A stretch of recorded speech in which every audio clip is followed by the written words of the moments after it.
Hi, Shannon. Hello. Hi, Liz. What do you remember about how we met and how we've gotten to know each other? I've been thinking about it, and I do not remember exactly how we met. Somewhere in the world of SCP, Society of Consulting Psychology, right? But the actual first meeting, I can't recall. But I do remember when I really got to know you. And that was on a trip, was another SCP trip. We were in DC for the APA, right? Annual convention, and we got to be roommates. I think you were the in no, we were co-chairs at that point. Like, we've done so many roles together, right? We were co-chairing that year's annual conference, and we were speaking together. And so I know I met you before that because we planned the speaking, right?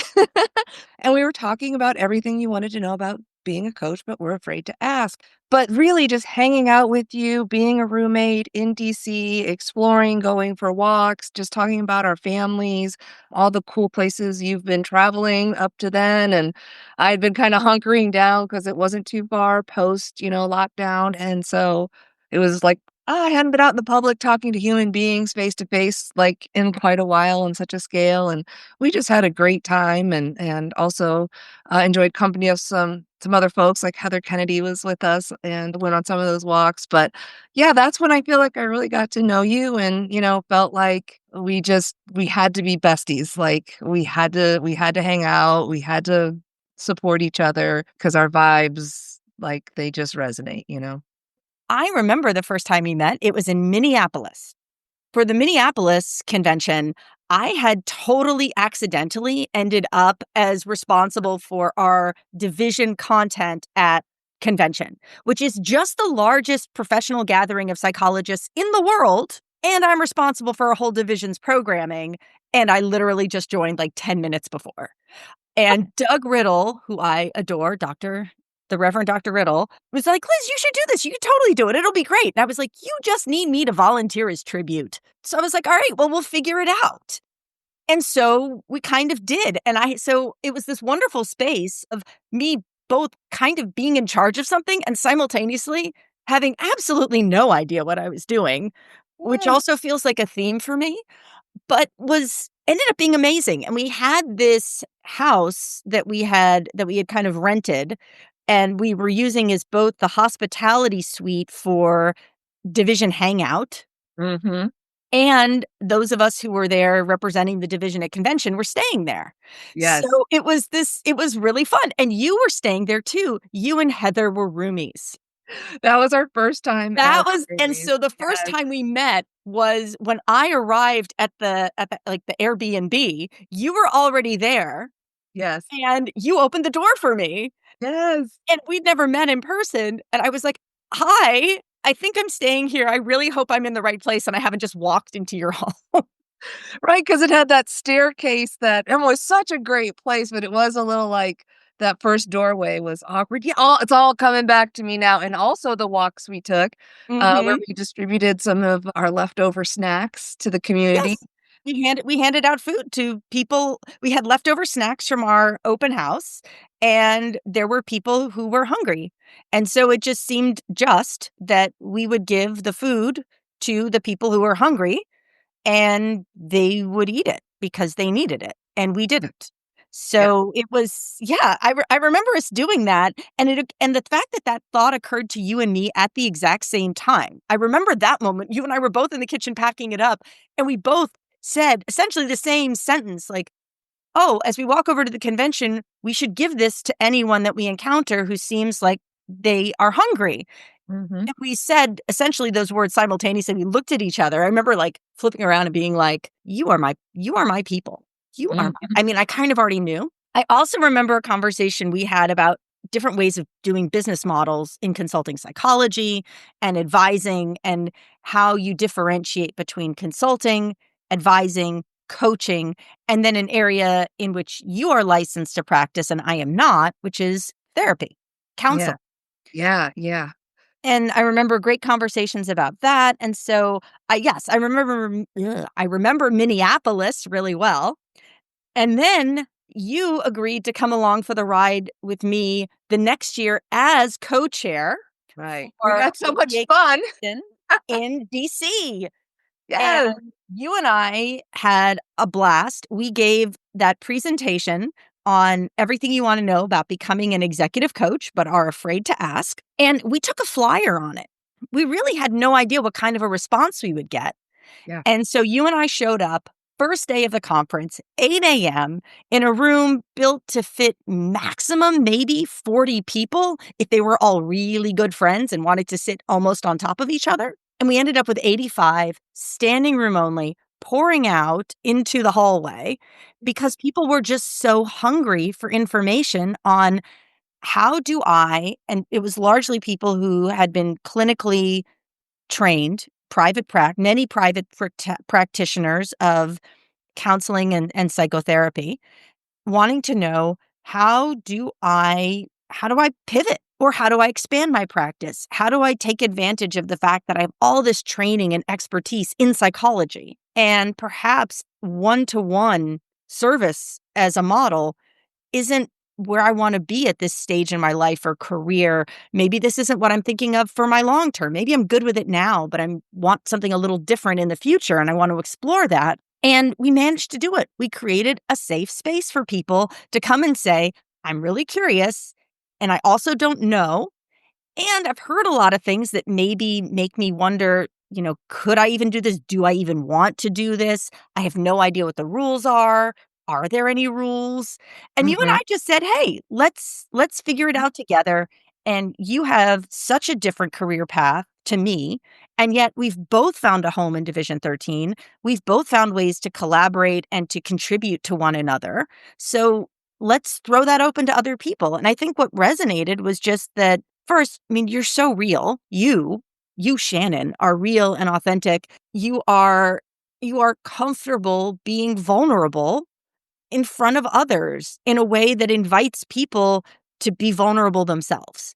And one of your many gifts, and I think you brought that to that room, and the response was amazing. It was overwhelming. We got so many new members to join SCP out of that We because did. We they did loved some. what they saw. And I think it gave folks a lot to think about because people have even come back to that same session, and people also left that session and went to some other SCP program, like Breaking into Consulting, which had an amazing group of folks leading that, right? And so it kind of opened up this experience, but it all really came from that conversation you described in Minneapolis, where we talked about our different perspectives. And because I had lived that journey of private practice to facilitator educator around leadership, not really coaching, but one of my favorite things to do, which is lead experiential experiences and do like education and just talk about the stuff that I that I know. I just like to talk about stuff, um, and share information with people and have conversations. And so that's what I think about when I think about education. I think it's a conversation about exchanging stuff that we know and, researching it beforehand so we actually know what we're saying before we say it. That piece, right?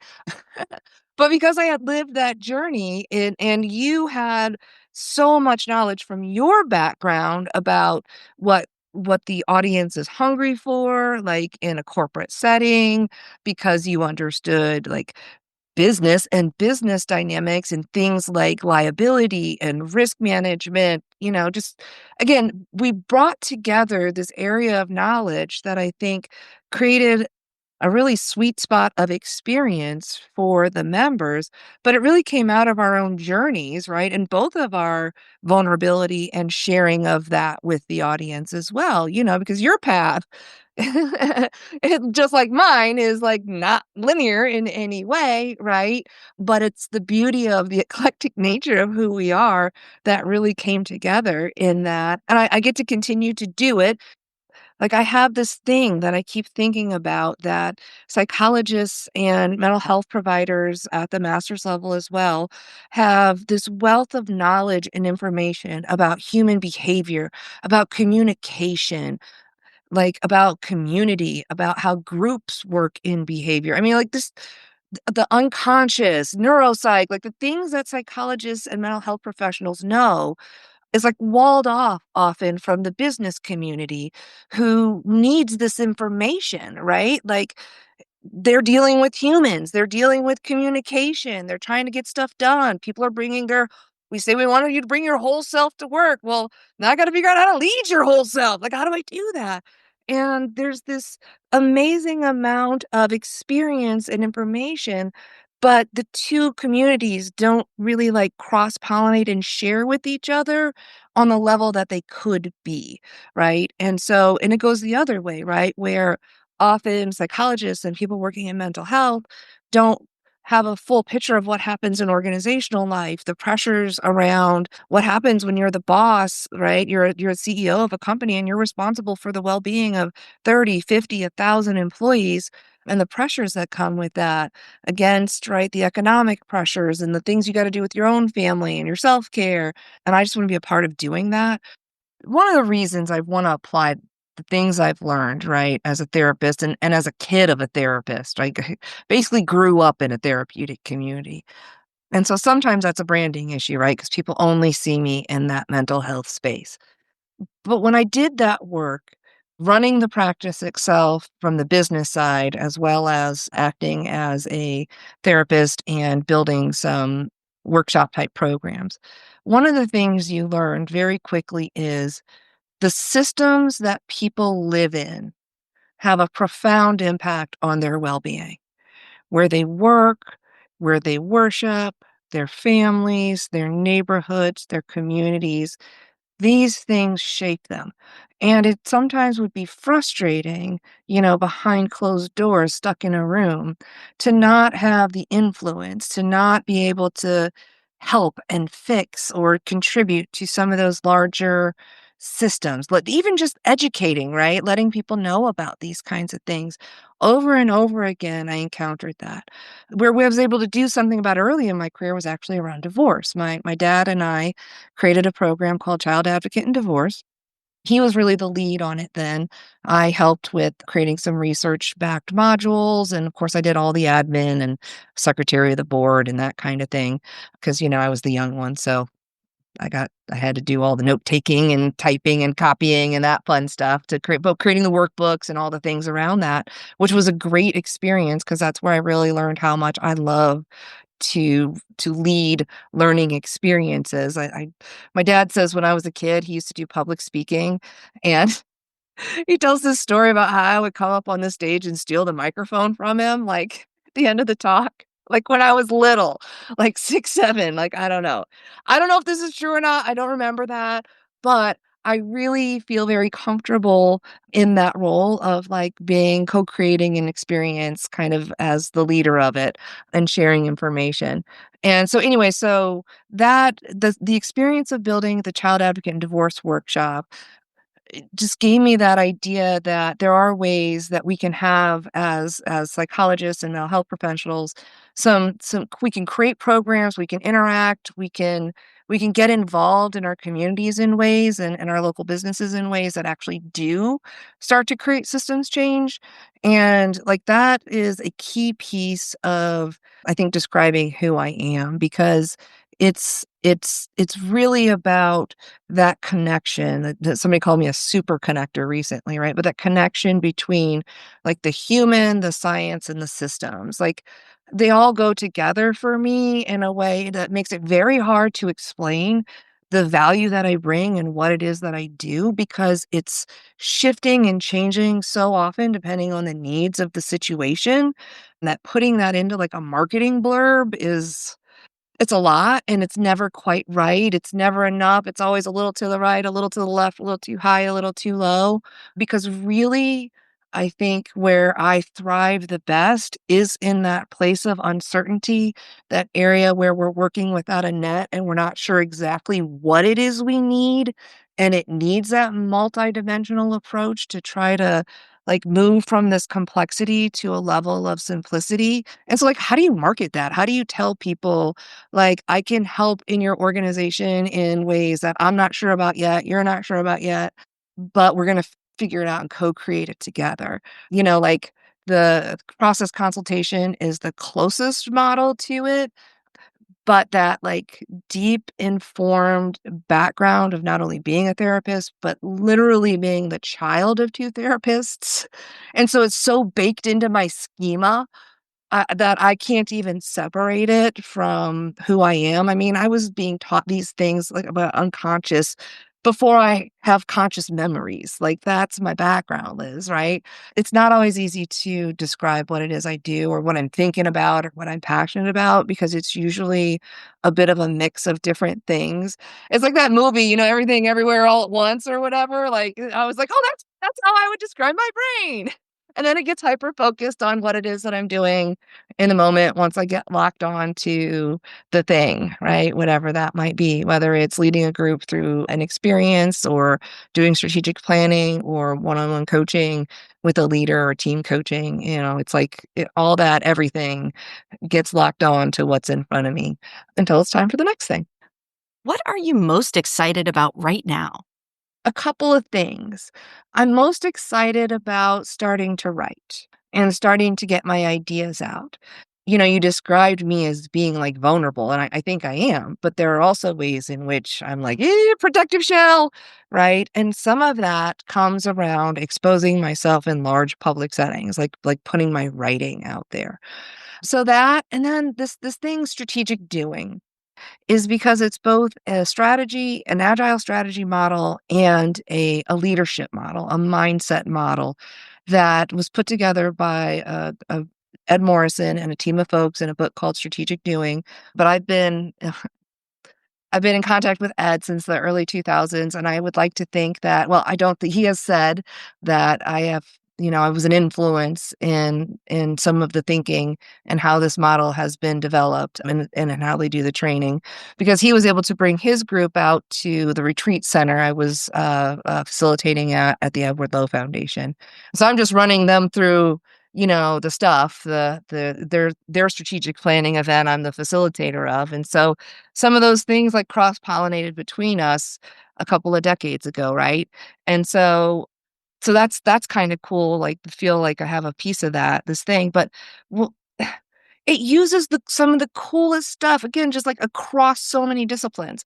It's systems thinking, it's psychological safety, it's appreciative inquiry, it's elements of, like, future search and large group methods are blended into this model that simplifies the question of where are we at and where are we going, and can take a group through this process.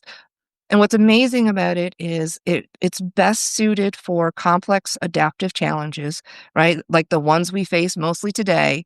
It's not really designed for hierarchical models. It totally doesn't work in that. Don't do that.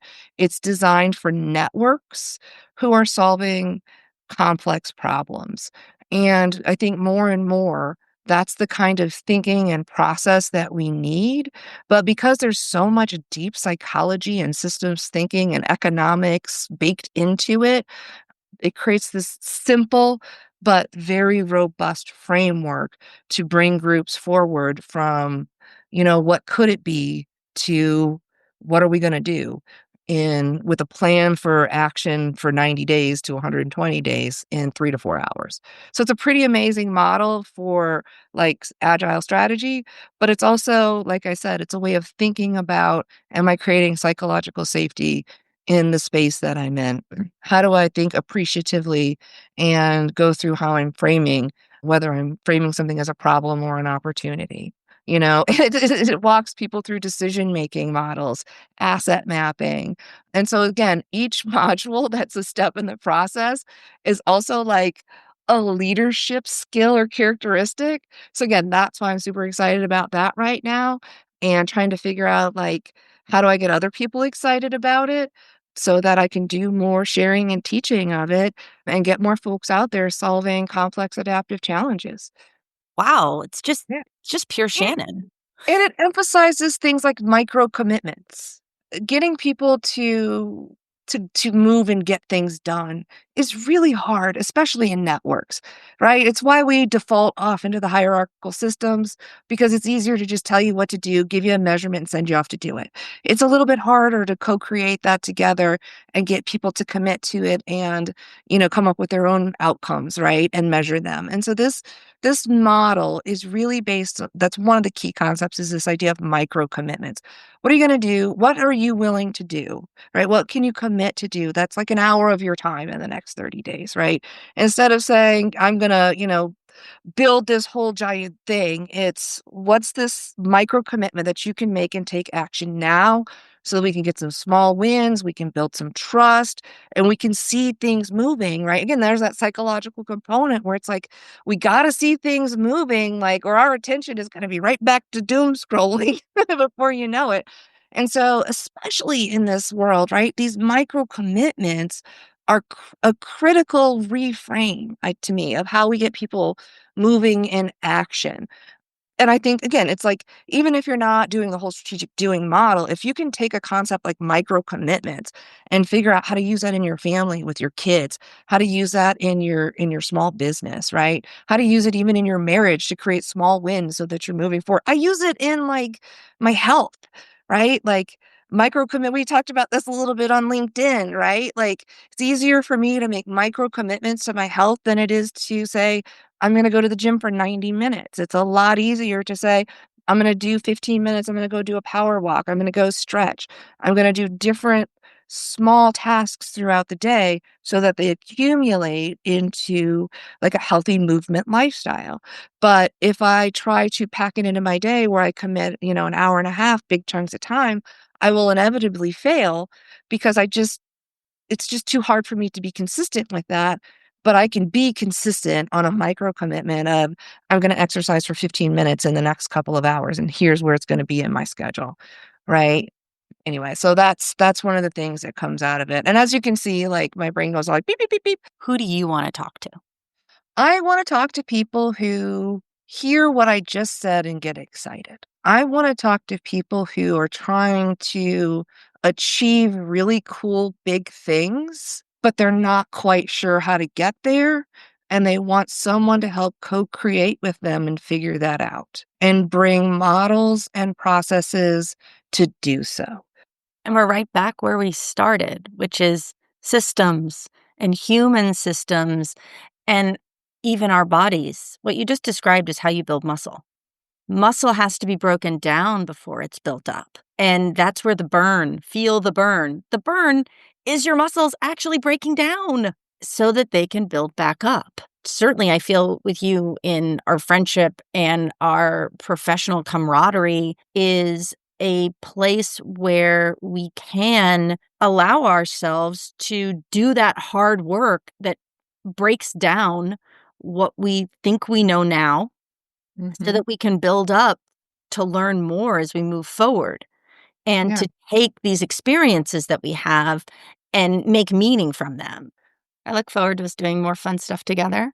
And I am really appreciative that you came along on this experimental journey with me. So thank you. You're welcome. You got me. Just me who I am. And, I don't know how to be anybody else. You're awesome. Thanks again. You're awesome. I don't know how to do little heart shapes like everybody else. I'm too old.